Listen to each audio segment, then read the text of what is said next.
Boa noite a todos. Mais uma noite de encontro com o professor Walter de Andrade, projeto Iniciação. Boa noite. É com você, Gilberto.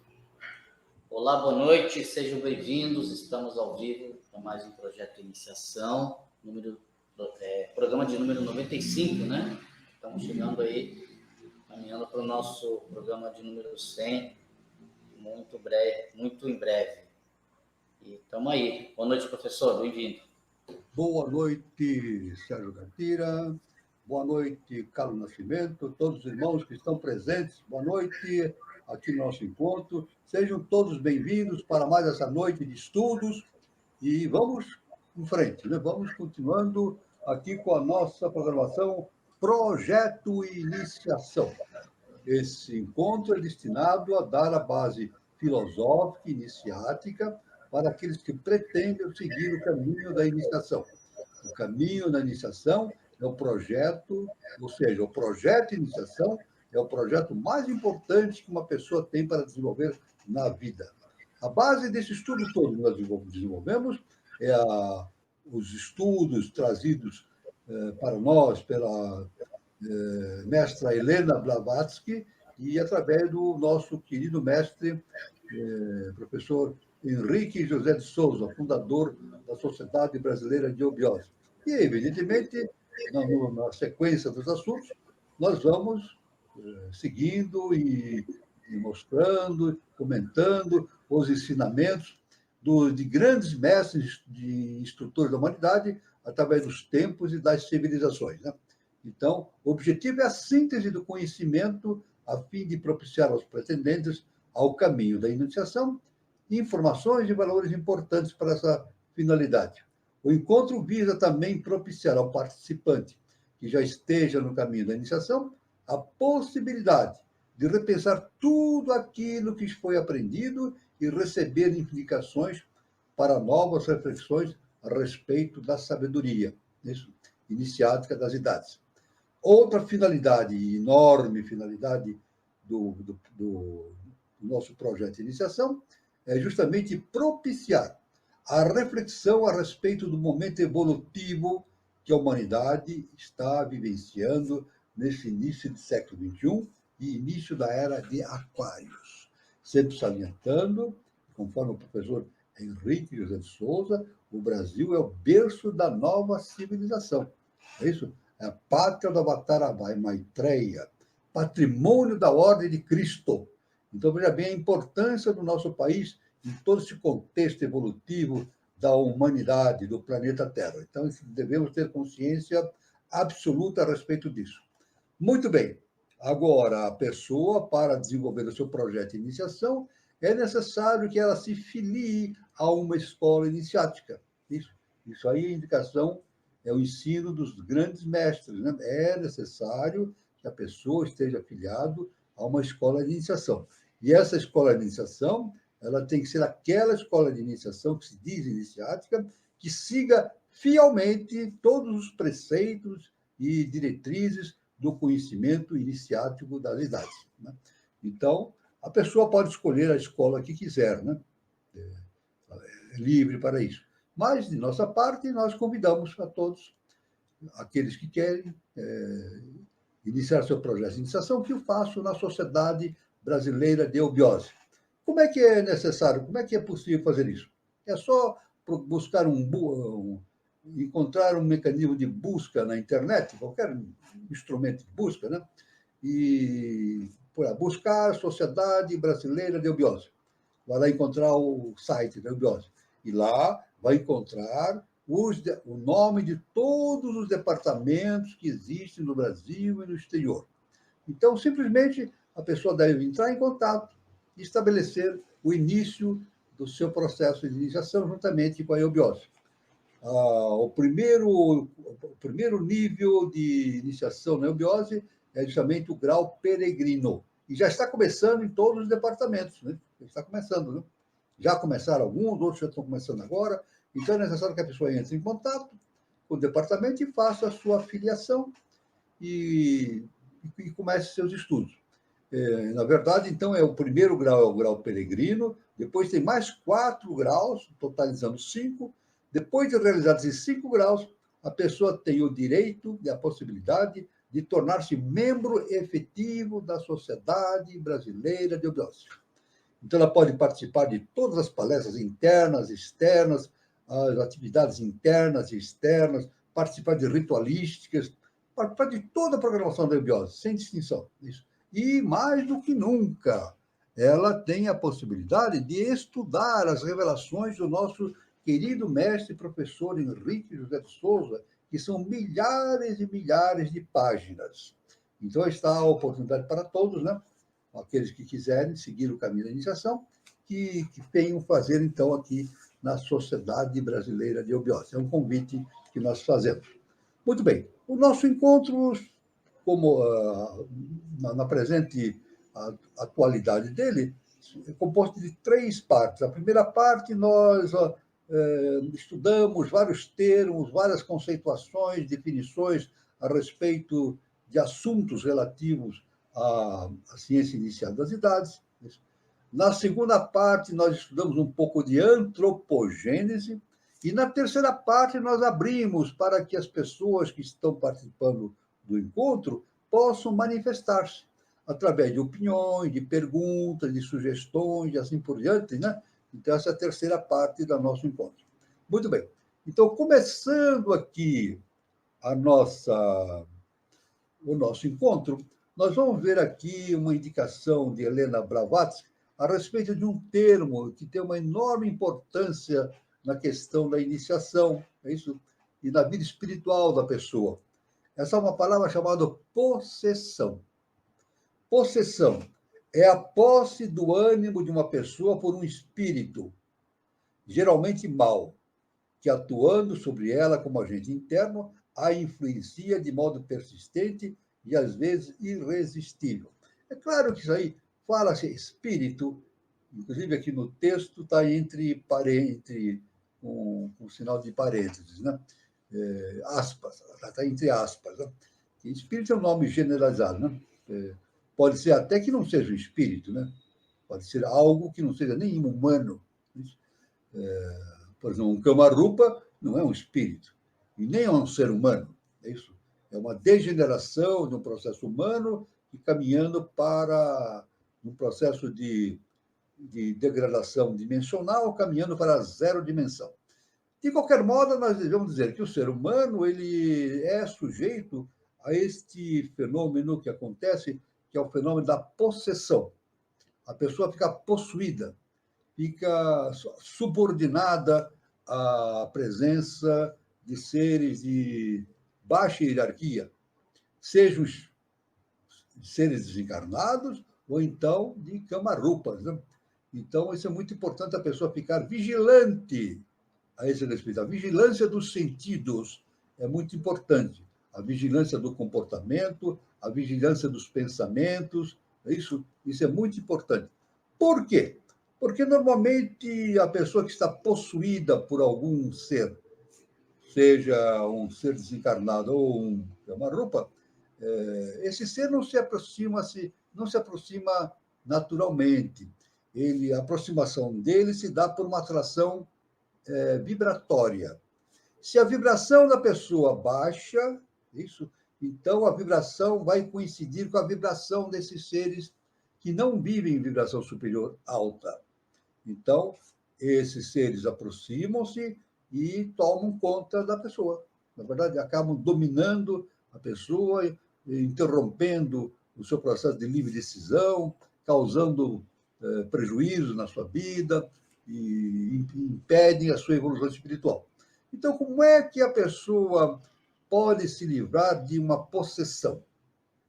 Como é que faz? Alguém tem que arrancar este ser que está perto dela, à força? Não é assim que funciona. Esse ser deixará de atuar sobre essa pessoa no momento em que essa pessoa que está possuída aumentar o seu processo vibratório. Aumenta o seu processo vibratório e automaticamente há um distanciamento entre a pessoa e aquele que a quer possuir, não é verdade? E está dominando-a, né? Então, o processo todo, o caminho indicado é o autoconhecimento, né? Autoconhecimento, né? No Espiritismo é feito isso, né? Chama-se trabalho de desobsessão, né? É claro que na desobsessão, nem os encarnados, nem os desencarnados vão pegar aquele obsessor e arrancá-lo à força ali. Não, ali não se faz isso. A questão toda é fazer com que a pessoa que está encarnada aumente seu padrão vibratório, né? No Espiritismo, por exemplo, a pessoa começa a participar das reuniões, começa a ler o Evangelho, começa a fazer preces, começa a modificar seu comportamento. Numa escola iniciática, ela começa a praticar o autoconhecimento também, praticar yogas, praticar meditação, corrigir seus modos humanos de comportamento não adequados.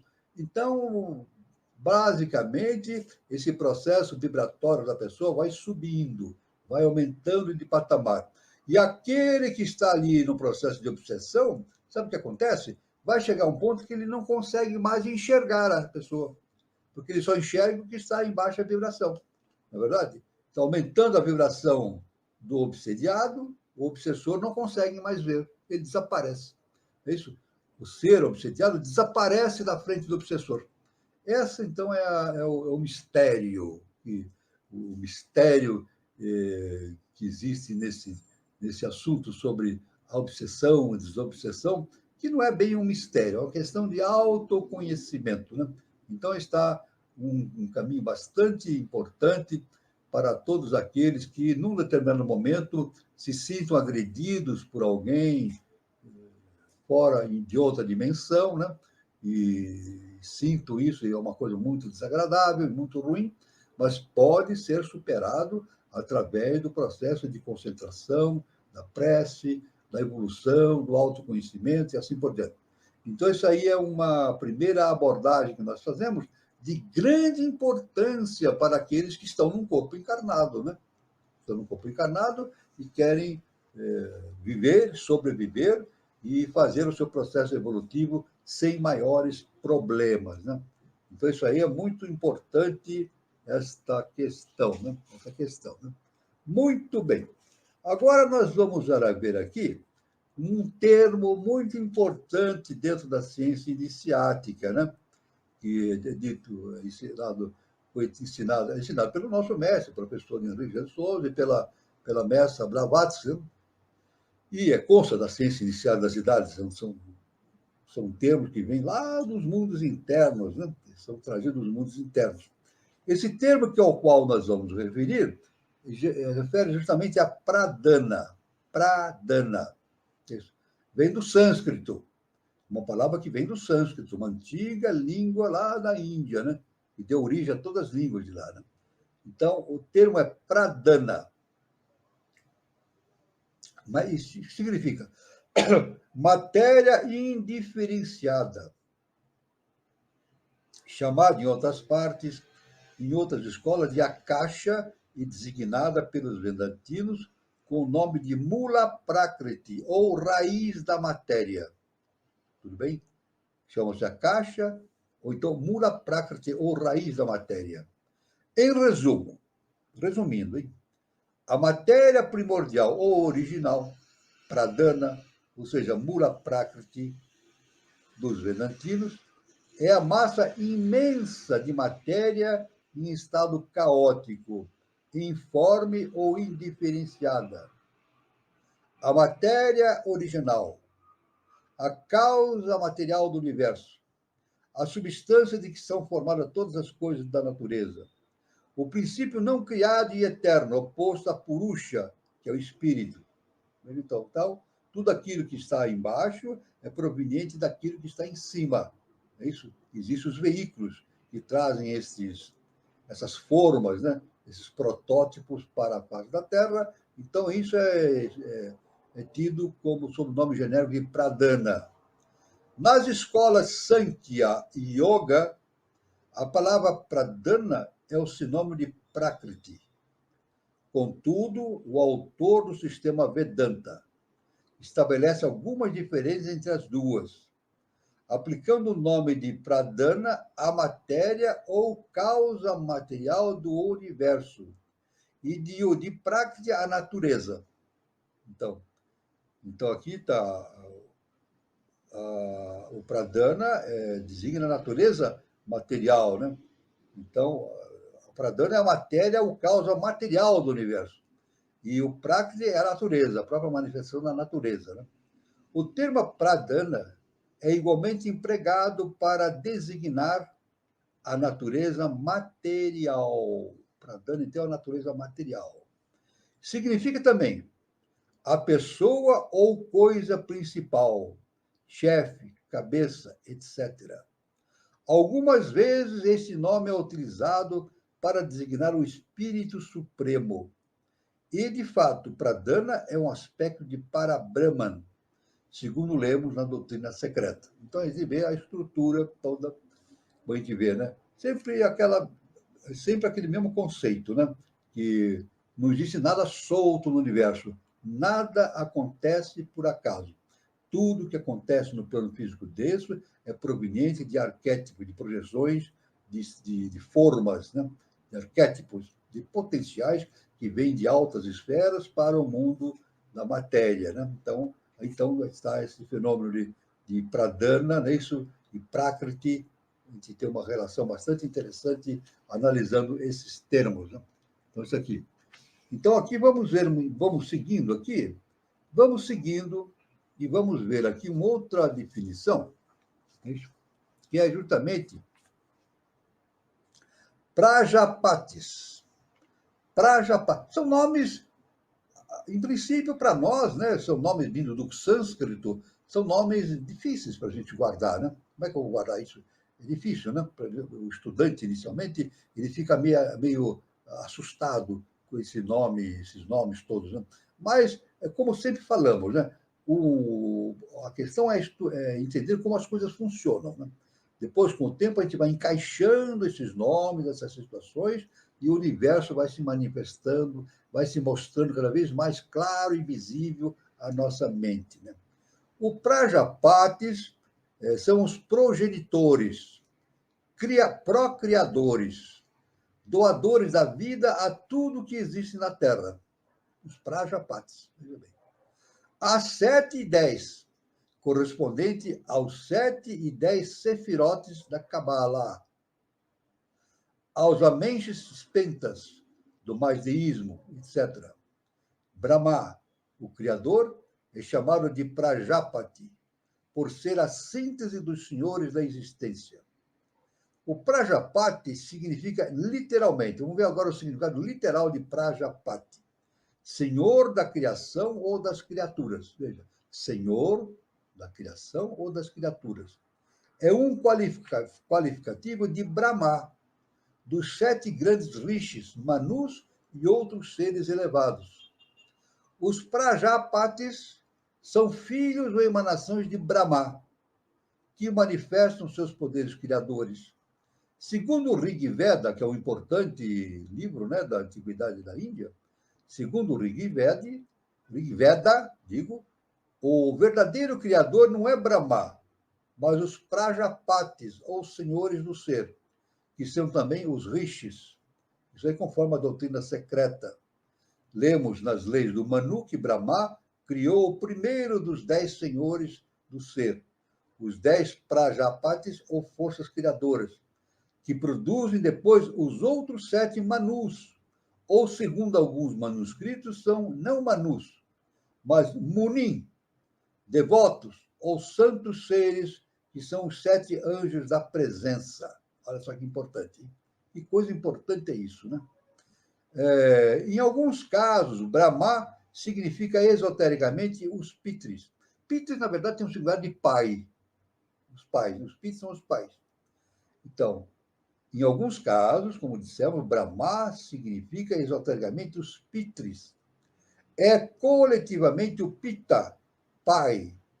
Simboliza pessoalmente os criadores coletivos do mundo e dos homens. Isto é, do universo, com todas as suas inumeráveis produções de seres animados e inanimados, imóveis e imóveis, móveis e imóveis. Então, tudo aquilo que acontece no nosso mundo, que a gente vê em movimento, né? Sejam animais, sejam seres humanos, vegetais, né? Foi criado pelos pitres, são os pais de tudo aquilo que existe. Né? Então, veja, nada acontece por acaso. Tudo que acontece no plano físico denso é produto de algo mental, algo superior, de hierarquias superiores, que trazem para a face da Terra esses arquétipos e vão construindo organizações, vão construindo sistemas, vão construindo raças, sub-raças e assim por diante. Né? Coletivamente os Prajapatis, ou senhores da existência. Em relação ao seu número, disse que são 7. E 10, assim como os 10 sefirotes do Zoar. Porém, este número se reduz a 7, quando a Trimurti ou tríade cabalística se separa dos restantes. Na verdade, podemos dizer que o 10 está ligado a Kabbalah, né? São as 10 possibilidades existentes no espaço superior, mas aqui no nosso plano físico, o processo evolutivo obedece um compasso centenário. O compasso evolutivo do sistema solar é um compasso centenário. Tudo evolui pelo 7. A ciência não consegue explicar isso. Né? Existem 7 sons musicais, 7 cores, 7 dias da semana, 7 notas musicais, 7 temperamentos, tudo 7, 7, 7, 7. 7 famílias, a tabela periódica dos elementos, constituída de 7 famílias, tudo 7. Os elétrons, né?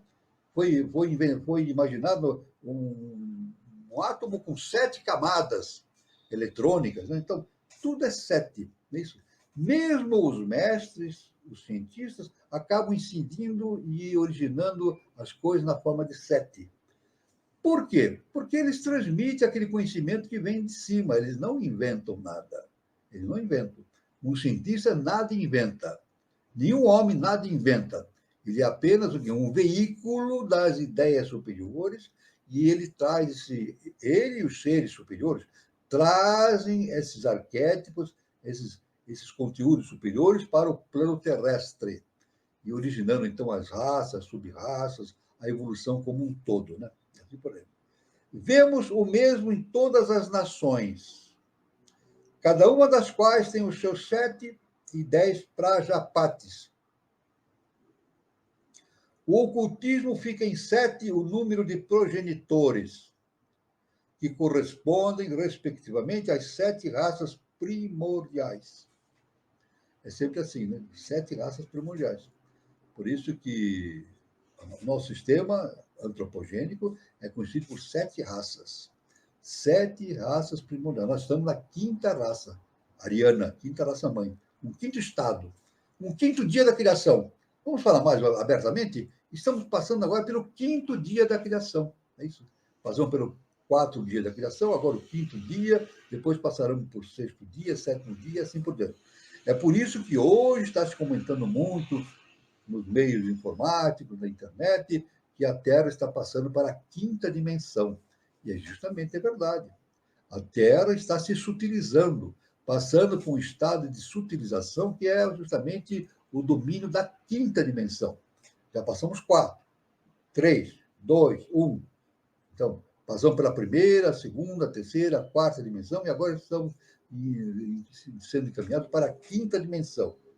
Os Prajapatis não são nem deuses nem seres sobrenaturais, mas espíritos avançados de outro planeta inferior, que renasceram no nosso e que, por sua vez, deram origem à ronda atual, à humanidade presente. Então, veja bem, a humanidade nossa e anteriores, frutos desses pitres, desses pais celestiais que nos dão origem. Tudo tem uma origem. Tudo tem uma origem. Nada se cria por acaso. Não é o acaso. O acaso não existe. Tudo tem uma causa. Né? Então, Daksha é o chefe dos Prajapatis.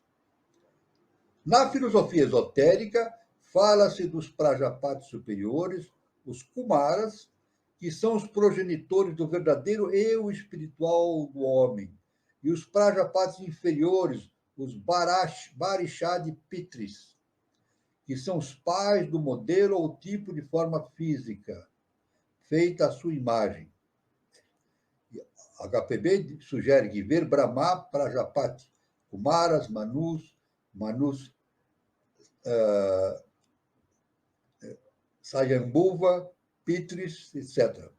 Prajapati, chefe dos seres, sobrenome de Brahma, e às vezes de outras grandes divindades. Nos Brahmanas, é um escrito famoso, né? Nos Brahmanas, Prajapati é considerado como Deus Supremo, se não o único durante todo o período pós-védico. Pai dos deuses, demônios e homens, criou o mundo através de um sacrifício após ter se integrado às grandes autoridades. Então, é preciso, quando se fala em deuses, nós já falamos isso no encontro passado, né? Inclusive originou o nome do encontro passado com o mistério dos deuses e da unidade cósmica, né? Existe um Deus, uma consciência, mas essa consciência se manifesta, e essa manifestação é tão extraordinária que o homem, ao ver essa manifestação, ela chama essa manifestação de Deus. É isso? Então, mas, na verdade, esses deuses são nomes específicos, provisórios dessas consciências que são veículos da divindade, veículos da consciência superior. E nós todos também somos assim, né? Por isso que Jesus, o Cristo, no Evangelho, ele disse, vós sois deuses. É isso? Olha que coisa importante. Jesus disse a nosso respeito, vós sois deuses, nós somos deuses. Esquecidos, nos esquecemos da nossa origem divina. E, através do processo de iniciação, cumpre a nós relembrar essa natureza e nos tornarmos conscientes da nossa própria natureza divina. Esse é o processo da iniciação. Conhece a ti mesmo e conhecerás os deuses do universo. Assim estava escrito no frontispício de um templo em Delfos, né, lá na Grécia, nos tempos antigos. Né? Conhece a ti mesmo e conhecerás os deuses e o universo. Né? Pai dos deuses, demônios e homens, criou o mundo através de um sacrifício. Veja bem. Após ter se integrado a grandes autoridades. Austeridades, digo. A grandes austeridades. É verdade que esses pítulos, eles são submetidos a um sacrifício. Um sacrifício no processo de manifestação. É um trabalho de sacrifício, né? E de grandes austeridades, ou seja, situações austeras, duras. É preciso notar, pois, que as austeridades são no Ramayana, no grande texto, né, existente na Antiguidade e na Índia, o Ramayana, isto é, na religião bramânica, a base de toda a perfeição e até de todo o poder. E assim, o melhor meio de se alcançar o céu de Brahma, dito isso, né? A melhor maneira de alcançar o céu, Brahma, é entender justamente essa relação que existe entre o nosso plano manifestado e o plano superior. Nós somos manifestação do plano superior. E a nós cumpre, através do autoconhecimento, tomarmos novamente consciência da nossa divindade interna, porque somos deuses, momentaneamente esquecidos dessa nossa divindade, né? Do suor do corpo de Prajapati nasceu um ovo, que depois de permanecer 1 ano em águas primordiais, deu origem ao mundo. A metade superior da casca deu origem ao firmamento, ao inferior, ao oceano. Prajapati é ainda hoje o deus daqueles que na Índia tendem para o monoteísmo, ou pelo menos para a sistematização dos ritos. A tendência ao monoteísmo é também perceptível no culto a Brahma, o Criador, o Pai dos deuses e homens, figura majestosa, grandiosa, porém, claro, vaga como todas as entidades. Então, retornando, inclusive, fazendo um link com a nossa palestra anterior, que foi de 94, né?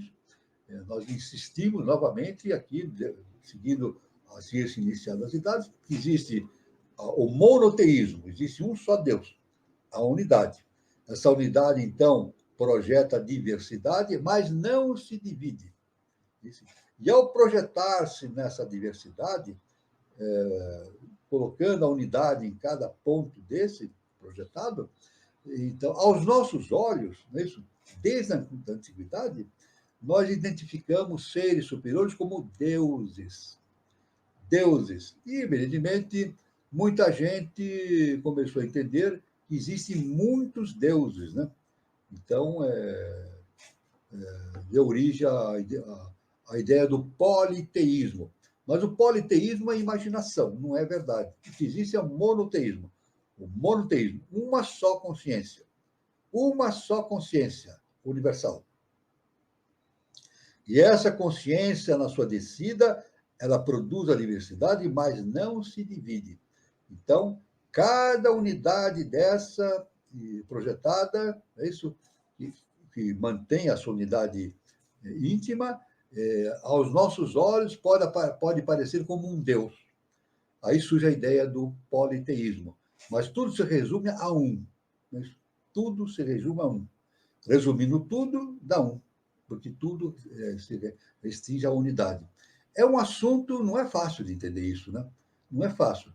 É preciso meditar muito, estudar muito as revelações e seguir a orientação dos mestres, que nos indicam justamente, passo a passo, o caminho para esse entendimento superior. Por isso que o nosso mestre, o professor Henrique de Souza, ele nos ensinou, num dos seus ensinamentos, das suas revelações, ele nos disse que o universo é extremamente simples. Então a gente pergunta, mas se o universo é extremamente simples, por que eu tenho tanta dificuldade de entender? É esse o motivo, é devido à nossa ignorância. É isso? Nós vivemos na ignorância da personalidade. A personalidade é o mundo da nossa ignorância. Buda já falava isso, né? O contrário da ignorância, a sabedoria é o contrário da ignorância. Nós devemos superar essa ignorância para desenvolver justamente a sabedoria. E essa sabedoria nos dá a iluminação, o conhecimento do Deus interno. Aí verificamos que todos esses deuses que nós vemos no Antigo Egito, na Índia, chamado pelos seres humanos de deuses, na verdade, eles fazem parte de uma única manifestação. A nossa vista, identificada como um Deus isolado, mas não é. Ele tem uma ligação. E Jesus falava isso também, né? Jesus dizia que ele não fazia as coisas por si mesmo. Jesus dizia assim, eu e o meu Pai somos um. Tudo que eu faço é o Pai que faz por meu intermédio. Então, todos os deuses que a nós parecem deuses, na verdade, são veículos da divindade superior. Então, tudo se resume no politeísmo. É um só Deus, é a unidade. A unidade é a essência básica do universo. A diversidade faz parte da ilusão, ilusório. E o mundo manifestado é ilusório, tem muitas coisas, mas tudo pode ser sintetizado na unidade. Veja bem, podemos dizer que na diversidade, a gente pode dizer assim, a soma de tudo dá unidade. Não é a soma de tudo. Cada coisa é a unidade em si mesmo. Cada coisa manifestada tem a unidade em si mesmo. Seja um elétron, seja um próton, seja um átomo, seja o que quer que seja. Tem a divindade, tem a unidade dentro de si mesmo. É muito difícil a gente entender isso, mas com jeito, tentando fazer essa correlação, como as coisas funcionam, a gente vai se integrando nesse entendimento e as coisas vão se tornando mais fáceis de se entender. Então, isso é muito importante esse entendimento. Né? Aqui, então, nós vemos aqui imediatamente ao Prajapati, né? Nós vemos aqui um outro termo chamado prajna. Chamado também pragna ou prajna. vem do sânscrito também. Sinônimo de Mahat, a mente universal, consciência, a capacidade para a percepção, que existem 7 aspectos diversos correspondentes às 7 condições da matéria, conforme a doutrina secreta. Significa, além disso, a inteligência, conhecimento, entendimento, discernimento, razão, juízo, sabedoria, conhecimento supremo ou espiritual. Então, Prajna é o 7º escalão da sabedoria, cuja chave de ouro faz do homem um deus, convertendo-o em Bodhisattva, filho dos Dhyanis. Isso aí é tirado da Voz do Silêncio, de HPB, né? Prajna é também um sobrenome de Saravasti. Saravasti. Então, sempre a gente bate, sempre vendo esse conceito de Prajna, a gente vê que a tendência da consciência, seja qualquer consciência, não é somente a consciência humana, toda essa consciência que está embutida como unidade em cada partícula, seja um átomo, um elétron, seja o que for, a tendência dessa partícula é atingir o autoconhecimento dentro de si, o autoconhecimento daquela unidade divina que dentro de si existe. Esse é o projeto supremo, é um projeto evolutivo da humanidade. Né? Agora, o porquê acontece isso é uma outra coisa, não é verdade? Então, a HPB nos diz, nos seus ensinamentos, que esse é o grande mistério do nosso, não só do nosso mundo, mas do sistema solar. Por quê? Por que motivo Deus faz essa projeção da unidade para a diversidade, é isso? E depois há um retorno, que Jesus chama o retorno à casa do Pai. Esse é o grande mistério, é isso? Então, a HPB diz que existe esse grande mistério, que não é só o mistério do ser humano, é o mistério do sistema solar. Todo ser que vive no sistema solar tem que entender um dia esse mistério. Isso aí está relacionado perfeitamente, diretamente no nosso mundo evolutivo, existencial, com a existência de Jesus o Cristo. Né? Ele foi, então, martirizado, é isso? Foi posto numa cruz, é isso? Crucificado, é isso? Passou por essa tremenda austeridade humana, uma coisa bárbara, né? Mas o nosso mestre, o professor Henrique José de Souza, falou que a crucificação é o maior mistério que a humanidade tem que entender. Esse processo em que Jesus foi levado para esse sacrifício é o maior mistério que a humanidade tem que entender. E não entendemos ainda, nós não entendemos. Supomos, temos ideias diversas, mas o entendimento profundo não. É claro que nesse processo de alargamento da nossa consciência, nós estamos caminhando para o estado de adeptado. Esse nosso mundo, o ponto mais alto da nossa evolução como ser humano chama-se adeptado, a iluminação. Não é o fim, é justamente a superação da consciência humana, justamente da nossa consciência humana reduzida, né? E atingindo, então, o adeptado, a pessoa, o ser, que torna-se um ser humano, ele tem a consciência de ver amplamente uma nova dimensão cósmica. É isso? Ele vai ler o Akasha, né, que é o segundo trono, vai ter novas percepções. Um adepto, segundo o nosso mestre, o professor Henrique de Souza, ele pode viajar por todo o sistema solar. Olha só, viajar por todo o sistema solar, todos os planos, né? E pode ter conhecimento imediato de tudo. Não é mais lendo, não é mais ouvindo, não é mais. Ele não precisa ler, nem ouvir, nem fazer mais nada. Está tudo dentro dele mesmo.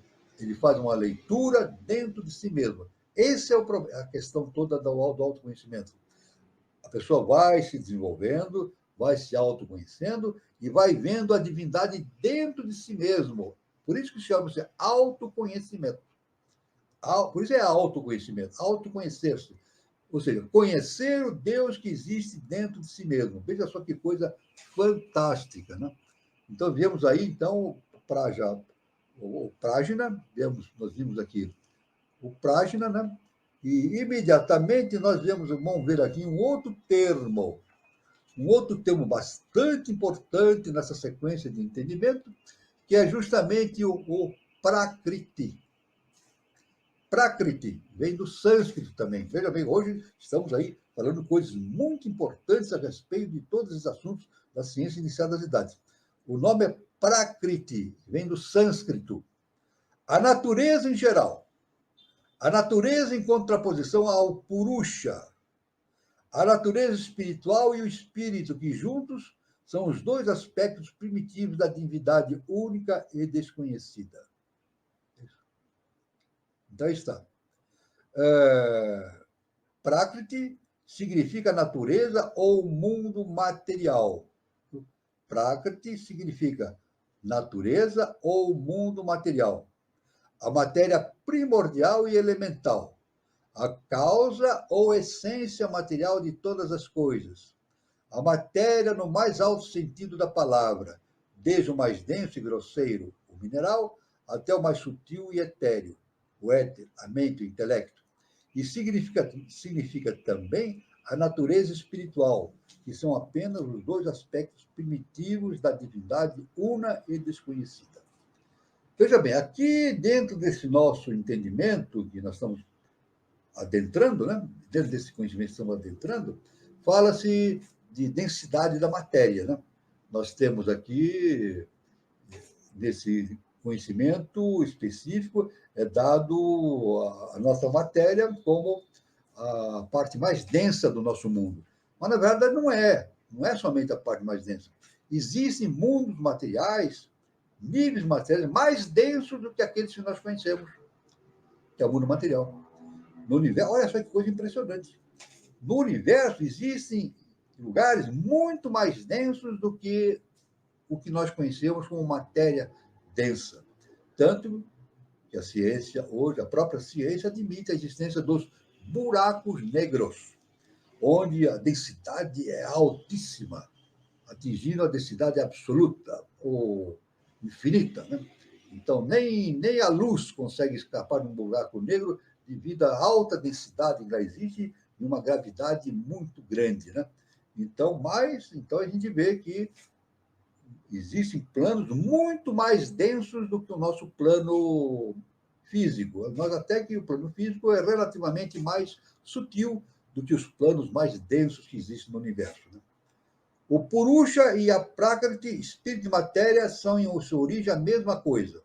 Então, veja bem, dá seu nome. Purusha, Prakriti, espírito e matéria. É isso? Purusha e Prakriti, espírito e matéria, são em sua origem a mesma coisa. Porém, ao chegarem ao plano da diferenciação, cada um deles começa seu progresso evolutivo em direções opostas. Esse Purusha e Prakrita, espírito e matéria, na verdade, não são opostos, são complementares. Conforme o nosso mestre, professor Henri Jesus, ele diz, não existe matéria sem espírito, nem espírito sem matéria. Normalmente, as religiões, de modo vulgar, elas demonizam a matéria. Né? De maneira geral, as religiões dizem assim, a matéria é coisa do demônio, espírito é coisa de Deus. Não é assim. Matéria e espírito são coisas de Deus, porque fazem parte da mesma estrutura, são complementares. Então, matéria é coisa de Deus também. Tudo é coisa de Deus. Não há nada que existe que não seja de Deus. Né? Então, é isso o entendimento pelo entendimento superior, quando a gente se desliga do dogma, do entendimento grosseiro das religiões comuns, né? Que usam muitos dogmas, né? Então, assim, porém, ao chegar ao plano da diferenciação, cada um deles começa seu progresso evolutivo em direções opostas, espírito e matéria. Assim, pois, Brahma é essencialmente espírito e matéria. Olha que interessante. Brahma, primeiro trono, é espírito e matéria ao mesmo tempo. E é interessante que no símbolo de Brahma, qual é o símbolo de Brahma que nós temos na antropogênese? É um círculo amarelo, um ponto no centro. Nós já falamos isso no nosso encontro passado, um ponto no centro, o significado. Né? Ora, é claro que, sendo que Esse ponto no centro significa a origem da polaridade. Esse ponto que existe naquele círculo amarelo que representa Brahma, aquele ponto significa a origem da polaridade. Tudo torna-se polar, inclusive essa é a ideia, né, de espírito e matéria, que na verdade fazem parte da mesma essência. Mas a nossa vista, descida para a polaridade, nós entendemos como coisas opostas, mas não são coisas opostas. Aliás, a própria Einstein, na sua relatividade, ele chegou à seguinte conclusão, né? Espírito e energia não são coisas opostas, são coisas convergentes, né? Tanto pela relatividade, a matéria pode ser transformada em energia e energia transformada em matéria. A gente pode transformar matéria em energia, né? Uma bomba atômica. Uma bomba atômica, uma explosão, uma transformação de matéria em energia, uma explosão atômica e outros fenômenos que ocorrem. Mas existe também a transformação de energia em matéria. Não se dá muita publicação a esse fato, mas eu já li informações a respeito de estudiosos, de especialistas em física profunda, né? Física, inclusive, subatômica, né? Em que esses especialistas afirmam que isso já foi demonstrado pela ciência, a transformação de energia em matéria. É isso? Pelo menos matematicamente já está provado que é possível, em pequena quantidade, transformar-se energia em matéria. Isso faz parte da física, o estudo da física profunda, né? É um assunto muito difícil de quem não é físico entender esse assunto, né? A Prakriti é dual na metafísica religiosa, porém, segundo as doutrinas esotéricas, é setenária em todo o universo. A Prakriti, então, como tudo, é setenária. A Prakriti, ou natureza, a raiz de tudo, não é criada, não é uma produção, mas é a produtora. Prakriti é a produtora. Segundo Shankarika, as produções ativas, formas ou princípios de Prakriti, também chamada de 7 Prakritis ou naturezas da Prakriti, são Maha ou Mahabudhi, Ahankara e os 5 Tamatras.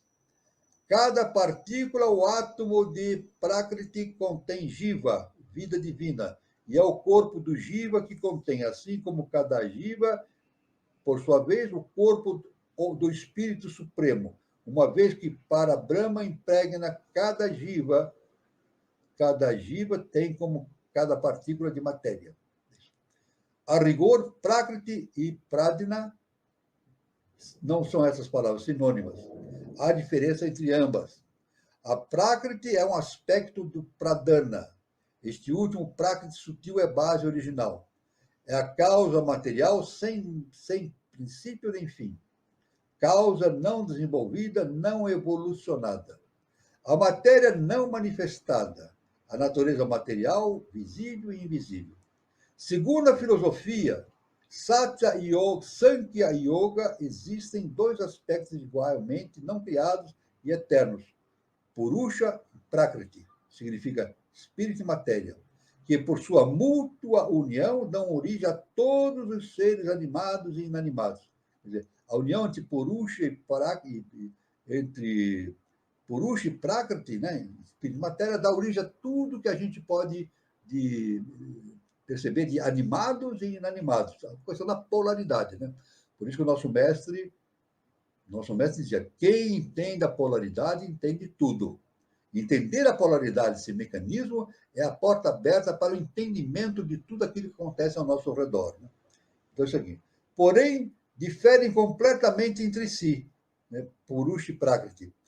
Pois, opostamente ao Purusha e Prakriti, a Prakriti é inconsciente, produtora sempre ativa e incessantemente sujeita a movimentos, mudanças e transformações. A Prakriti, além disso, não é uma substância simples como o Purusha, mas é constituída pelas 3 gunas, modos, qualidades ou atributos, denominadas respectivamente de Sattva, Rajas e Tamas, a constituição de Prakriti, que são que não são simples acidentes da matéria, mas que são de sua própria natureza e entram em sua composição como os ingredientes que integram o produto. Os 3 gunas estão universalmente difundidos na natureza material. Existem em todas as criaturas, determinando o caráter ou condição individual pela proporção em que se encontram em cada um dos seres. Então, os 3 gunas, né? Nós dissemos, Sattva, Rajas e Tamas, que existem em Prakriti, caracterizam a natureza de cada coisa que é manifestada, né?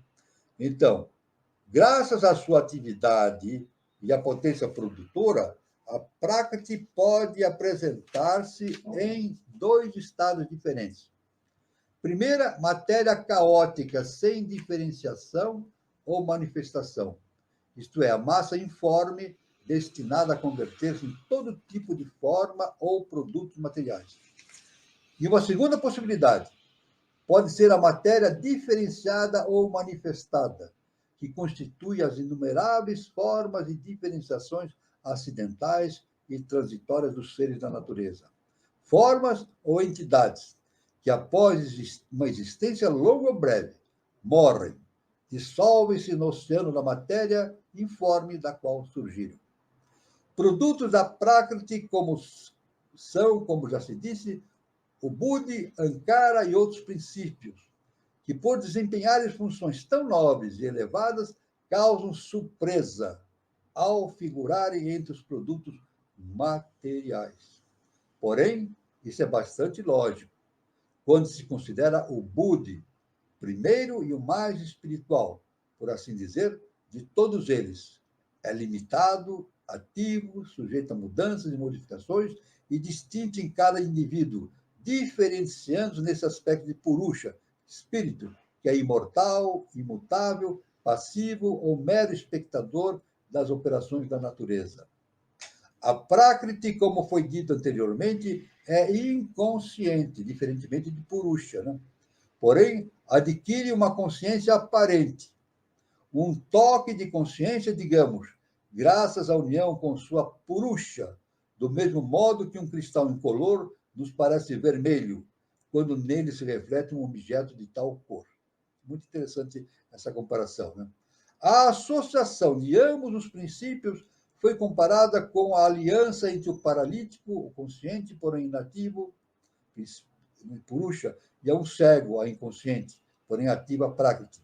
Se o cego levar os ombros sobre os ombros do guia paralítico, ambos podem chegar ao termo de sua peregrinação, formando assim o homem perfeito. Então, veja bem que essa união entre Purusha e Prakriti justamente explica o porquê desse processo transformacionista que a matéria se desenvolve, né? Prakriti como a matéria mais bruta, né, que rege todo o processo de seleção e transformação das coisas, e Purusha como o espírito, né? O espírito superior, né? A projeção da espiritualidade do ser superior, produzindo essas mudanças todas no mundo objetivo. Então, tanto que o nosso mestre ele fala sobre uma importante conexão que nós fazemos com o nosso mestre, o professor Henrique José de Souza, é o fato de que ele, em um momento, ele nos disse o seguinte, que a inteligência do homem é a projeção do Espírito de Deus no homem. A gente pode fazer essa conexão, né? Aquilo que é a manifestação de homem, como Prakriti, e aquilo que é a manifestação de Deus, como Purusha, o veículo. Purusha é o veículo de Deus.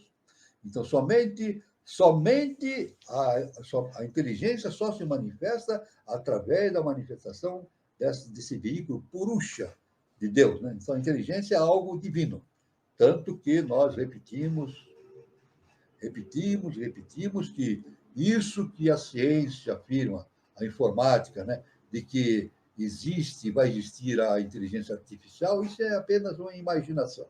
Jamais existirá não existe inteligência artificial e jamais vai existir inteligência artificial. Por quê? Porque inteligência é algo que vem da divindade através, geralmente, de Purusha, do espírito, né? Através de Purusha. e se manifesta em Prakriti, né? A parte mais densa. Então, a nossa inteligência é proveniente de algo que está lá em cima, em Deus. Então, inteligência artificial é algo absolutamente impossível de acontecer. Nós podemos, no máximo, chamar um computador chamar de artificial, né? Como é que nós podemos falar aqui? Memória artificial. No máximo, nós podemos falar de um computador como memória artificial. Mas ele sempre vai se comportar de acordo com a programação do computador. Vamos imaginar o seguinte: se nós imaginarmos que um computador pudesse pensar racionalmente, então poderia chegar um dia em que o programador fosse fazer uma programação no computador e o computador falaria assim: não, eu não aceito, eu vou fazer de maneira diferente, eu não concordo com você. Pode ser isso? Pode acontecer isso algum dia? Um computador chegar para o programador e dizer assim: olha, eu não concordo com você, eu vou fazer a minha maneira. É impossível, é impossível. O computador não pode fazer isso, jamais vai acontecer isso. Então, por isso que a projeção da inteligência do ser humano é a projeção vinda do cosmos, através de Purusha, e se projeta em Prakriti. Isso é muito importante, todo esse conhecimento. Muito bem. É o que nós tínhamos aqui em ver, este entendimento, né? Que é muito vasto, né? Um entendimento muito vasto, né? Um entendimento muito vasto, e vamos, então, continuar agora. Vamos continuar agora com a segunda parte do nosso encontro, né? Justamente vendo aqui a questão da antropogênese. Vamos aqui, vemos onde é que nós paramos e vamos continuar a nossa peregrinação, né? Muito bem. Vamos aqui. Nós havíamos falado sobre os deuses, né? E tanto que surgiu aquela ideia que nós já falamos, que os deuses, na verdade, são projeções do Deus maior, né? Do eterno, né? E que, aparentemente, essas consciências se mostram como deuses isolados e nos sugerem a existência de um politeísmo, mas não existe o politeísmo. O que existe é a projeção de Deus, e cada projeção dela é a própria unidade da divindade, né? Entre Zeus, a deidade abstrata do pensamento grego, e o Zeus olímpico, havia um abismo de diferença. Este representava nos mistérios o aspecto interior da inteligência física humana. Manas enlaçado com Kama, enquanto Prometeu, o aspecto divino de Manas, submerso em Budi, a qual aspira era a alma divina. Quando Zeus cede às paixões inferiores, é a alma humana, o Deus ciumento, vingador e cruel em seu egoísmo. Daí que se representa o Zeus como uma serpente, o tentador intelectual do homem, que, no entanto, engendra, no curso da evolução cíclica, o salvador homem, ou Baco solar. Ou Dionísio, mais que homem, o Cristo glorificado, que libertará o Cristo crucificado, a humanidade ou Prometeu em prova. Há uma lei eterna na natureza que tende sempre a ajustar os opostos, produzindo uma harmonia final. Então veja bem que interessante esse conhecimento. Há uma lei na natureza eterna que sempre tende a harmonizar os opostos, produzindo a harmonia final. Não estava no plano natural da evolução que o homem, ainda que sendo um animal superior, se convertesse intelectual, espiritualmente e psicamente num semideus, como é na Terra, enquanto seu corpo físico permanece débil e mais impotente que o dos mamíferos de maior tamanho. O tabernáculo é demasiado indigno de Deus que mora nele. Este é o seu pecado e a sua redenção, ao mesmo tempo, pois a hoste que encarnou numa parte da humanidade, ainda que impelida pelo karma, preferiu o livre-arbítrio à escravidão passiva. Então, a humanidade surge justamente com a ativação da tríade superior e com a ativação da possibilidade do surgimento do livre-arbítrio. Todos nós temos o livre-arbítrio? Não. A imensa maioridade, a quantidade da humanidade não utiliza ainda o livre-arbítrio. Ela segue a cabeça dos outros. tanto encarnados como desencarnados, e principalmente mais ainda pior, a orientação das forças das sombras. Sabendo que semelhante encarnação era prematura e não estava no programa da natureza, a hoste celestial Prometeu se sacrificou para beneficiar uma parte, pelo menos, da humanidade. A diferença intelectual entre os povos, nações e raças, entre os civilizados e os musquimanos da Austrália é evidente. Nenhuma classe de cultura, nem gerações preparatórias em meio à civilização, poderiam elevar tais exemplares humanos ao mesmo nível intelectual dos ários, semitas e turânios. Então, falta neles a chispa sagrada.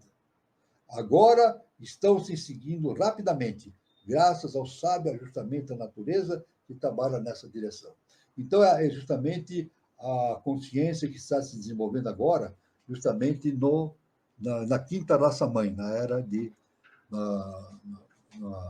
na raça ariana. Né? Então, são fatos bastante importantes, e a conexão que existe entre esses princípios, justamente, da antropogênese, com aqueles princípios que nós citamos, né? Justamente a ideia dos deuses, a ideia de Purusha, de Prakriti, da manifestação da ideia de Deus no mundo humano, da criação da inteligência no homem a partir do Espírito de Deus e assim por diante. Muito bem. Então, aqui nós encerramos a segunda parte e passamos, então, a palavra para o nosso irmão Carlos para que a gente continue o nosso trabalho. Né? Ok, professor. Tem umas perguntas aqui, eu não sei se... mas antes eu queria perguntar para o senhor uma coisa, professor. Sim. O senhor fala que o mistério, né, do Calvário ainda é um mistério muito grande. Era um mistério até para os discípulos de Cristo, todo esse processo? Para todos. Para todos, né? Para todos. Eu não vou citar em detalhes, mas o mestre tinha duas colunas. Né? Não vou citar o nome deles aqui, porque não há necessidade. Mas, numa das revelações do mestre, ele falou que um dos colunas chegou a estudar, e era com coluna com uma alta consciência.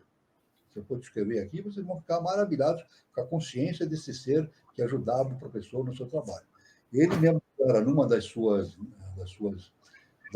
revelações, que nem mesmo esse seu coluna conseguiu entender a questão do Calvário, não é isso?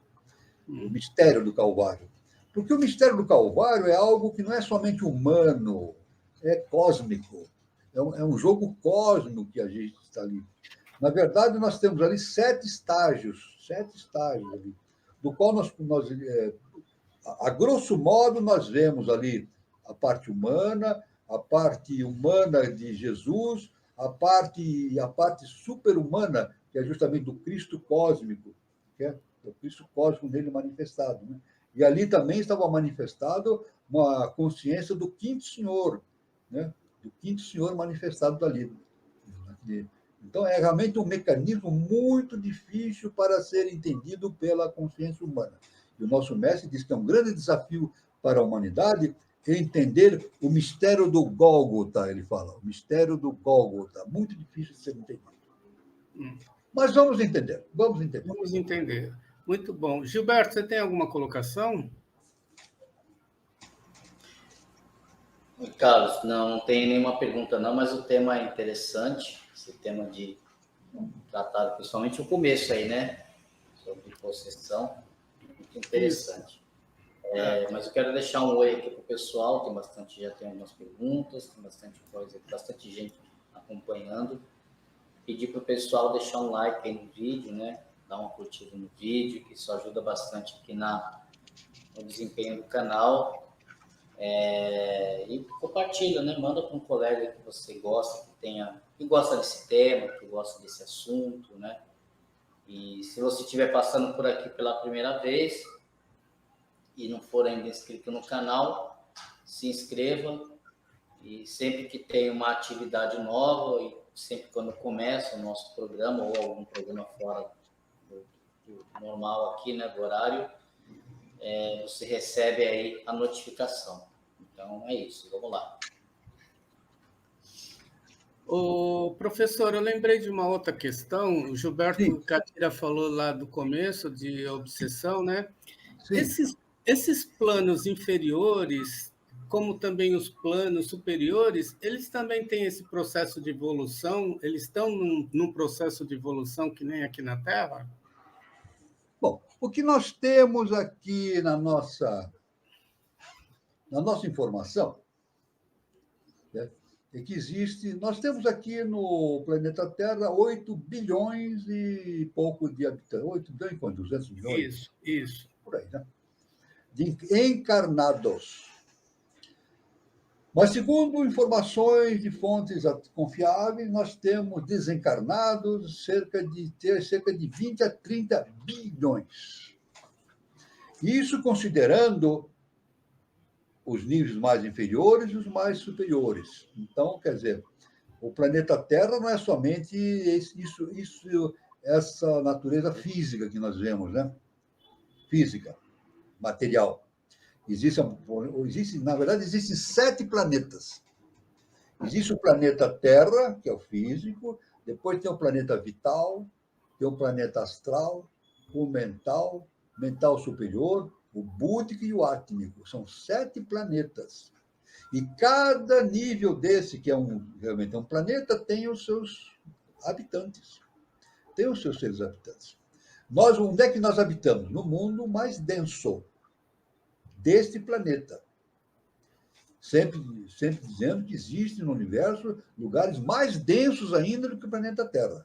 Mas aqui no nosso centenário, nós vivemos como humanidade, esse processo de reencarnação e desencarne, justamente no plano mais denso que nós conhecemos.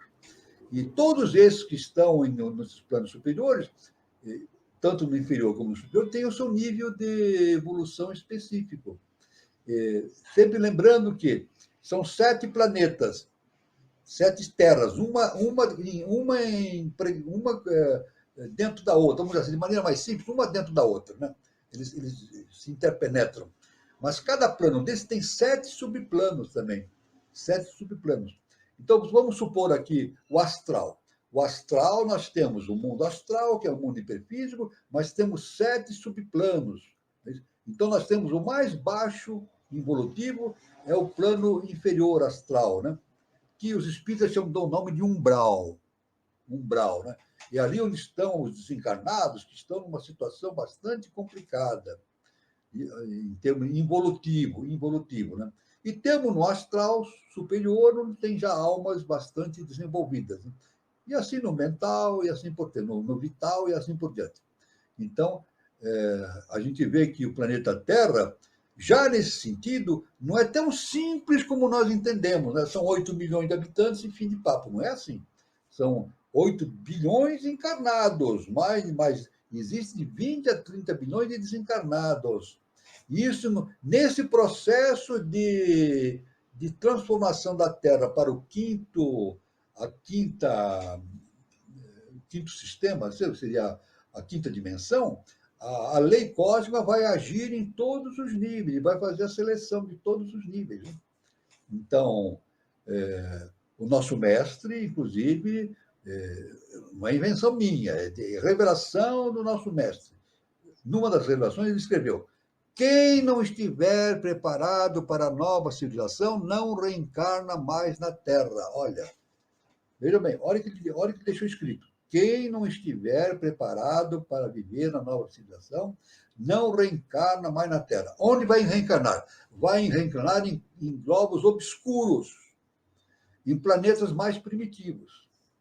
Agora, vamos dizer, uma pena. Isso aí é um castigo. A gente pergunta, é um castigo que esses seres estão sofrendo por parte de Deus? Não. É uma oportunidade.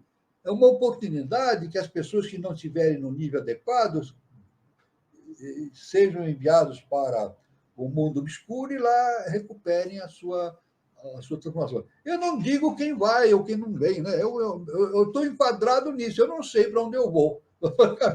Onde é que eu vou? É Deus que sabe. É Deus que vai determinar. Walter, você passa, você não passa, vai para o mundo obscuro, você tem o seu karma, vai depender do meu karma, né? E assim tudo bem, é tudo assim. Ninguém tem escrito aqui na Terra, você vai, você não vai, não. Onde está escrito isso? Nas leis de Deus, Deus que sabe isso. Né? Agora, cada um deve ter a consciência do que deve fazer para colaborar com a nova civilização. O que não pode uma pessoa é colaborar para que a nova civilização não ocorra. Aí fica complicado, né? Porque ele está trabalhando contra a lei universal e vai pagar karmicamente por isso. Então, em princípio, mesmo aquelas pessoas que acham que tem problemas, se ela começa a trabalhar pela nova civilização, pelos novos comportamentos e assim por diante, indica uma transformação interna que lhe dará justamente méritos suficientes para ter a sua posição exata, a sua qualificação adequada nesse projeto universal de iniciação. Sempre lembrando que a lei de Deus baseia-se numa lei muito simples e é difícil de entender, a lei do amor e do perdão. Não há castigo, não existe castigo de Deus. É amor e perdão. Muito bom, professor. A Cíntia pergunta, professor, deveria ter um dicionário desses termos sânscritos, né, ou outros? O professor, o glossário da Helena Blavatsky tem tudo isso, né? Tem. O glossário da Helena Blavatsky, aliás, existe um glossário que foi escrito por Helena Blavatsky, né? E existe aí à venda, né? Nas livrarias, tudo, né? E glossário teosófico. Glossário teosófico, é um livro que tem todas as informações e é um livro realmente de uma leitura quase que obrigatória para aquele que está no processo de iniciação, né? Porque são termos muito difíceis de serem entendidos, mas merece a nossa atenção para a gente ir pesquisando e se aprofundando nesses assuntos. É o glossário teosófico. Está aí. Exatamente, o glossário teosófico. Glossário de Helena Petrov Blavatsky. É um trabalho extraordinário de Helena Blavatsky. Olha a grossura dele. Olha a grossura dele. Olha a grossura dele. É um trabalho maravilhoso de Helena Blavatsky. Muito bom. A Eliana Pontes, ela comenta, computador pode ser chamado de controlador de padrões? A inteligência livre de padrões, cheias de inovações que obedecem à divindade? Não, na verdade, o computador é uma máquina. O que o computador faz? Ele tem. É um arquivo. O computador é um arquivo. Só que, como é eletrônico, ele tem uma capacidade de trazer aquelas informações vívidas, né? Que a nossa cabeça não consegue lembrar, né? Mas, mesmo assim, o computador demora um pouco. Ele não é assim, pum, liga, ele já... Não, ele demora um pouco, ele pesquisa, né? Tem muita gente que diz assim, ele está pensando. Não está pensando nada, ele não está pensando nada. Eu já vi muita gente falando assim, ele está demorando porque ele está pensando. Não está pensando, o computador não pensa. Ele apenas, a eletrônica vai fazendo o escaneamento, vai escaneando, vai procurando as informações. Mas tudo que ele faz é devido à programação que ele recebe. Tudo que ele faz é devido à programação que ele recebe. Dependendo da programação, ele vai fazer aquilo que o programador escreveu. É claro que nós devemos lembrar também que um computador pode fazer coisas boas e coisas más. Não podemos entender isso? Se um computador for programado por um programador que não tenha senso de justiça, de bondade, ele vai fazer com que o computador haja de maneira não bondosa e não caridosa, né? Vai ter um comportamento anormal. E o contrário, não. Ele pode produzir um computador que haja de maneira condizente com a bondade, né? Mas não é uma decisão do computador. O computador vai realizar aquilo que a programação lhe foi imposta, foi colocado dentro da sua estrutura, né? Quer dizer, o computador não vai divergir de nada. Ele não vai dizer que ele sabe, que ele vai fazer da sua própria ideia, porque ele não tem inteligência. Não é inteligência, ele é um arquivo. Simplesmente. O computador é um arquivo. É um arquivo, simplesmente. Muito bom, professor. Só complementando do glossário, a Gil Tomé falou que tem um glossário da HPB em formato de e-book na Amazon. Aí E está aí, está aí, está aí. aí você tendo isso no celular, você pode acessar de qualquer lugar, né? Isso, está aí, está aí. Isso aí é muito importante. No Amazon tem em forma digital, né? É isso. E E tal. hoje está sendo usado muito essa questão digital, né? Isso é muito importante. Ora, Uhum. é uma das vantagens, né, da informática, né? Exatamente, é. É uma das vantagens da informática é essa aí, né? É. Viu, professor? O Guilherme Guazelli coloca: Judas seria o coluna? Olha, Judas, ele veio exercer o papel que ele tinha que exercer. Judas não foi traidor de Jesus. Vamos dizer o seguinte: a humanidade considera Judas como traidor. Ele nunca traiu Jesus Cristo. Ele fez o que tinha que fazer. Ele fez aquilo que Jesus lhe disse para fazer. Ele foi. Tanto que, na última ceia, todos sabiam que Jesus ia ser traído. Isso está no Evangelho. E um dos discípulos perguntou: Mestre, quem é que vai trair o Senhor? Daí, Jesus pegou um pedaço de pão e entregou para Judas. Ele diz: a quem eu entregar esse pão, é esse que vai me trair. Ele não apontou, ele pegou o pão e entregou para Judas. E no ato de entregar para Judas, o que ele fez? Ele disse para Judas: vai e faz o que você tem que fazer imediatamente. Porque ele tinha que fazer isso. Vá e faça o que você tem que fazer imediatamente.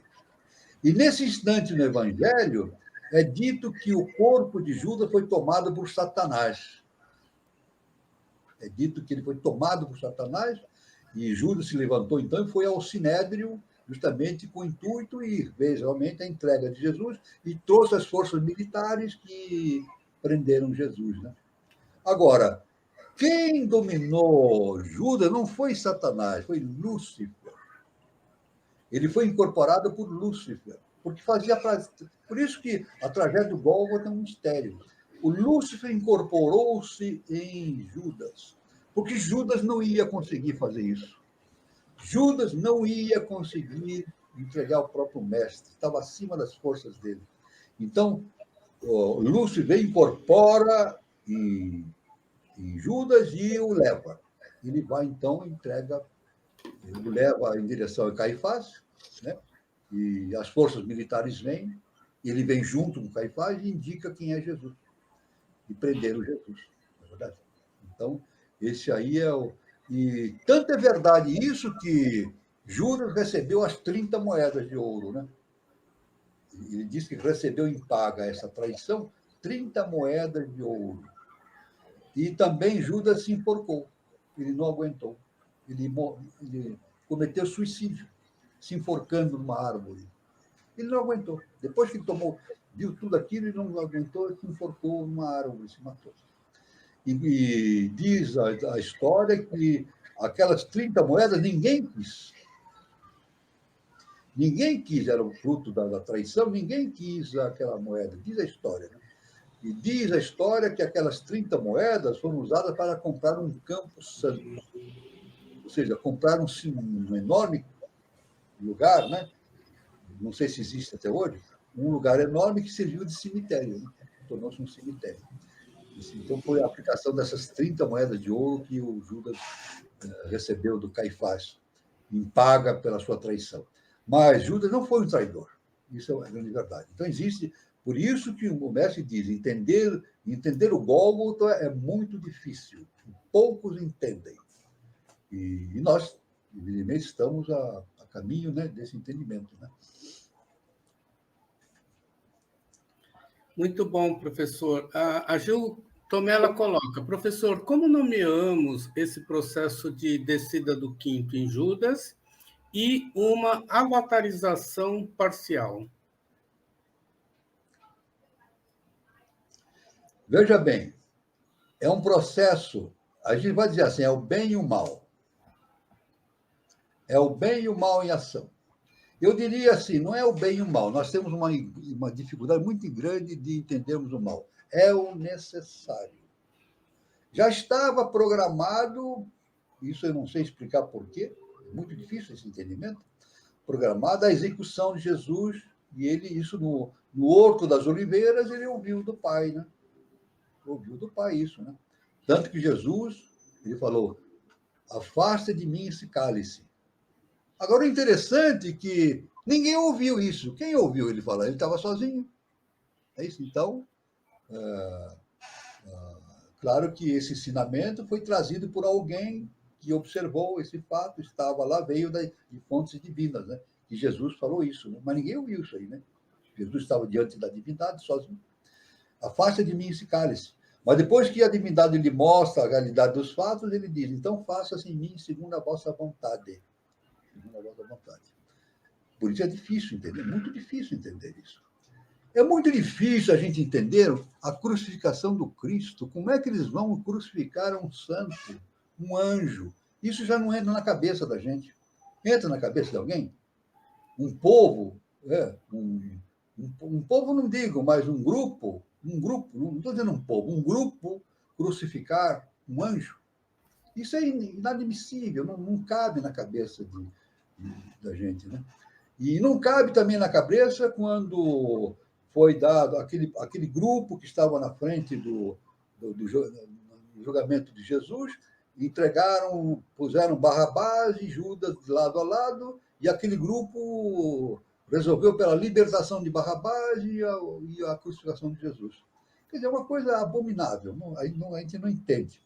Nós só podemos entender isso através da iniciação, do autoconhecimento, só. Não tem outra explicação. Então, agora, este processo da descida do quinto, ela não foi o quinto que desceu, foi justamente a projeção do quinto, né? A projeção do quinto, Lúcifer é a projeção do quinto senhor. Então, ali, na verdade, estava em jogo a projeção do quinto senhor e a projeção do sexto senhor, em jogo para a realização de todo aquele processo de transformação da humanidade. É difícil de entender. Somente através da iniciação e do autoconhecimento se pode entender toda essa história. Muito bom, professor. A Gil Tomé, em relação àquela questão lá acima dos computadores, ela coloca em duas perguntas que eu vou colocar aqui agora. Como acontece com a programação do algoritmo, né? Assim que interagimos nas mídias sociais, Instagram, Facebook e outros, o algoritmo já busca conteúdos parecidos, já que foi programado para isso. O algoritmo age de acordo com a programação, né? O algoritmo age com a programação. O algoritmo não é algo que diz assim, eu vou fazer isso por tais questões, por tais... Não é assim. É algo que foi programado. Então, o algoritmo age de maneira inconsciente, né? Não tem consciência nisso, né? E, inclusive, o algoritmo pode agir de forma equivocada. O algoritmo pode agir de forma equivocada, não é isso? Colocando pessoas em determinadas circunstâncias em que não é o ideal dela ser colocada naquela circunstância, né? Porque aí não há um processo de inteligência, não há um processo de inteligência atuando, né? É um processo do algoritmo, né? O algoritmo não é uma inteligência, é uma programação feita para agir de maneira geral, age de maneira geral e inespecífica. De maneira geral e inespecífica. A inteligência não, ela é específica. Uma decisão inteligente, ela tem uma decisão específica, vendo o foco da decisão, as consequências, as causas, etc, etc. Muito bom, professor. Eu gostaria também, vai me surgindo dúvidas à medida que a gente vai falando. Na opinião do senhor, existe alguma relação entre esse conflito que está havendo agora com o mistério do Gólgota?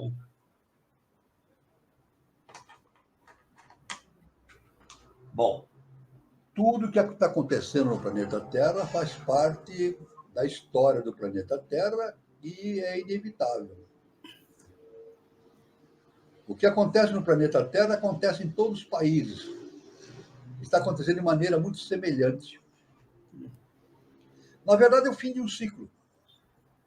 A Terra passa por um fim de ciclo. Não é o fim da Terra, é fim de um ciclo. Esse ciclo vai terminar com a quinta raça-mãe, a raça ariana, e depois isso vai se projetar para o futuro. E o nosso mestre, o professor Henri Gessoni, projeta o surgimento desse novo ciclo a partir do ano 3005, quando, segundo o nosso mestre, a nova civilização já dará a sua presença, já mostrará a sua presença. Presença como? Pela transformação da Terra. Eu digo, pela transformação do ser humano? Não, não somente pela transformação do ser humano. Pela transformação daqueles que têm condições de se transformar e pela eliminação daqueles que lutam contra a transformação. Então, esse é o ciclo. Então, na Terra, o que vai acontecer? Vai haver uma elevação de pessoas para a nova civilização e o expurgo de uma grande parte da população para planetas obscuros. Senão, seria impossível. É impossível, veja, é impossível em 1000 anos a Terra atingir uma nova civilização. É impossível. Hoje, a Terra, 8 bilhões de habitantes, não só 8 bilhões, tem o pessoal desencarnado também, né? O astral, tudo isso, vai de 20 a 30 bilhões. É impossível a Terra atingir um estado de nova civilização em 1000 anos. É impossível. É praticamente impossível. Mas as pessoas perguntam isso, como é que vai acontecer isso? Mas existem as ações da divindade, né? A divindade faz a seleção. É o que o mestre falou, Jesus falou no seu tempo, né? E vai acontecer isso, e já está acontecendo, a separação do joio do trigo, né? Separação do joio do trigo. Então, o joio é tirado para um lado, o trigo para outro, e justamente visando o despertamento de uma nova civilização. Mas sempre lembrando que aqueles que são tirados da terra não são tirados porque foram julgados incapazes ou condenados por Deus. Não, eles estão recebendo uma oportunidade, porque Deus age através do amor e do perdão. Todos são perdoados. O perdão é sempre presente. Perguntaram para Jesus, quantas vezes a gente deve perdoar? 7 vezes? Jesus falou, não, 70 vezes 7. Quer dizer, uma maneira simbólica de falar, perdoar sempre, porque é a lei de Deus.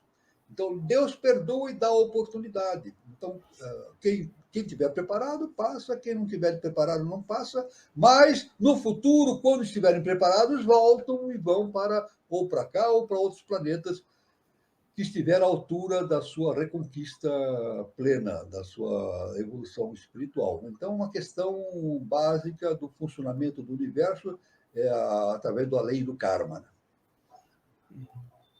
Muito bom, viu, professor? Essa pergunta que eu fiz acabou sendo muito parecida com a que o Jorge fez agora, o Jorge Vinícius. A história se repete de alguma forma, né, no conceito político brasileiro mundial, devido à falta de entendimento da humanidade sob o aspecto do Gólgota. Exatamente. A gente tem que... Agora, a gente vê o seguinte, a gente pergunta assim, vamos agora a Siddhartha Gautama. Não vamos usar a nossa palavra assim, vamos usar Siddhartha Gautama. Siddhartha Gautama, as 4 iniciações, as 4 verdades básicas de Siddhartha Gautama. A primeira verdade, o sofrimento existe. A segunda nova verdade, o sofrimento é causado pela ignorância. A terceira nova verdade, é possível extinguir a ignorância. A quarta nova verdade, a ignorância se extingue através da sabedoria. Pronto, aí está. Então, os problemas da humanidade é devido ao quê? Aos problemas políticos, aos problemas democráticos, não democráticos, e problemas econômicos. Esse é o problema da humanidade? Não é. Não é. O problema da humanidade é a ignorância. O problema da humanidade é a ignorância. No dia que a humanidade atingir um estágio superior à ignorância, ligando-se à sabedoria, o sofrimento desaparece. O sofrimento automaticamente desaparece. Então, como é que a gente pode... Como a gente faz para resolver os problemas da humanidade? Essa é a grande pergunta. Qual é o caminho para resolver os problemas da humanidade? Como é que a gente vai resolver? Através de processos políticos, de punições, disso, daquilo? Não, não é isso. Através do autoconhecimento. É isso. É através do autoconhecimento que os problemas da humanidade serão resolvidos. É isso. Isso, no sentido futuro, atingindo o estado que nós chamamos de sinarquia, o estado sinárquico de vida do ser humano. Mas isso, o único caminho que faz a transformação é o autoconhecimento, a evolução espiritual. Isso é muito importante, esse entendimento. Muito bom, professor. Tem uma pergunta do Guazelli, depois eu coloco. Eu só queria passar o recado da nossa próxima roda de conversa. Terça-feira agora, dia 5 de março de 2023, no mesmo horário, às 20h40, terça-feira, nossa roda de conversa tem como tema Deméter, Perséfone e Hades, vida, morte e renascimento. Então, quem vai passar isso para a gente é a Claudinha Guimarães, ela é psicóloga, São Paulo, hoje ligada ao departamento da SB Santana, e ela vai abordar os temas Hades, deus do submundo, captura Perséfone, filha de Deméter, Ceres, a deusa da agricultura, numa carruagem e leva-a para o submundo, forçando-a a viver lá no inverno. Zeus, indiferente, e Deméter, contrariada, chegarão os deuses a um entendimento? Qual? E seus arquétipos. Então, toda essa mitologia, né, tem tudo a ver, mais ou menos, com esses arquétipos, né, que é tudo isso que a gente tem que, na nossa vida diária, no nosso caminhar, a gente tem que, como se diz, a gente tem que ir superando, né? Então, é muito interessante, eu acho que vai valer a pena a gente estar participando, assistindo, tá? E esperamos vocês nessa terça-feira. E queria falar também sobre o Centro de Terapias Holísticas, né, Espaço Nova Era. Quem estiver passando por São Lourenço, sul de Minas, visite a unidade matriz, que fica na Praça Helena Jefferson de Souza 38, anexo 1, São Lourenço, Minas Gerais. Para mais informações, via telefone, WhatsApp, prefixo de São Lourenço 35, e o telefone é 997566874, e o endereço no Instagram, né? @Shakti Nova Era. Bom, os recados seriam esses, professores. O Guazelli colocou isso: Israel não reconheceu Jesus, seria esse o problema? Não, não. Isso aí é uma... Israel não reconheceu Jesus, não é esse sentido, não tem nada a ver com Israel. O ser humano não reconheceu Jesus. Vamos falar em ser humano. Um grupo que estava ali naquele local achou, por interesses próprios e kármicos, derivados da Atlântida, que Jesus não era aconselhável ele ficar ali. Então, existiam interesses próprios, interesses financeiros, interesses econômicos, vários interesses ligados a isso, né? E Jesus, então, foi colocado para a crucificação. Não foi Israel, não. Existia a casa de Israel. A casa de Israel, que Jesus estava ali para fazer a recuperação da casa de Israel. Eu não estou dizendo Israel, a casa de Israel. Na casa de Israel existiam seres reencarnados da queda Atlante. E Jesus estava ali para recuperar esses seres. Mas, agora vamos dizer o seguinte: a gente pode falar que Israel não reconheceu Jesus? Não, não é bem assim. Quando o Paulo de Tarso veio e trouxe para o Ocidente as ideias de Jesus. Aliás, ele não trouxe o cristianismo, ele fundou justamente o paulinismo, né? Paulinismo. Agora, aqui no Ocidente se praticou o que Cristo falava? Não. Todo mundo fez ao contrário, muita gente fez ao contrário. Não é isso? A Inquisição, não é isso? A perseguição, não é isso? Torturavam as pessoas que que não queriam aceitar Jesus. Isso tem uma coisa a ver com Jesus? Não, nada, nada, nada. E outra coisa, veja bem, se Jesus nascesse hoje, viesse encarnar hoje, ele ia também sofrer a mesma coisa, ia sofrer perseguições, difamações, ia sofrer sofrimentos enormes. Não se iludam, não se iludam. Jesus reencarnado hoje no mundo atual sofreria todo tipo de perseguição, de injúrias, de difamações, etc, etc. Isso por quê? A humanidade é ignorante. Eu que estou falando, não. Yoshua, quem falou isso foi Buda. O problema da humanidade é a ignorância. O problema do ser humano é a ignorância. Então, é isso que devia esquecer. Não é um país que faz uma coisa, não é um grupo de seres. É sempre assim. Qualquer problema que tem num país é um grupo de seres que fazem o problema. Qualquer país, a Primeira Guerra Mundial, a Segunda Guerra Mundial, é sempre um grupo de seres que se reúne e todo mundo ignorantemente vai atrás. Todo mundo vai atrás, fazendo o que o líder está dizendo. Toda revolução é assim, toda guerra é assim, não é verdade? Todo mundo vai atrás. Outro dia eu mesmo ouvi aí uma guerra, que eu não vou citar a guerra aqui, uma guerra que está acontecendo no mundo, e fizeram uma festa num determinado país, encheu um estádio de futebol, e a rapaziada toda batendo palma pelo seu exército, pela guerra, e no meio de tanta morte existente, todo mundo batendo palma e dando risada. O que é isso? Ignorância. Chama-se ignorância, não é verdade? Agora, é o país? Não é o país, simplesmente. É o grupo, né? Porque, olha, nós não temos nações. Ninguém tem uma nação específica. A gente nasce no país onde o karma determina que a gente nasça, né? Isso. Eu não sou brasileiro, não sou israelita, não sou norte-americano, eu sou um ser humano. A lei universal me faz nascer no lugar específico para que eu faça o resgate do meu karma. Na verdade, Jesus diz assim, a pessoa nasce... Jesus não, mestre Henrique de Souza.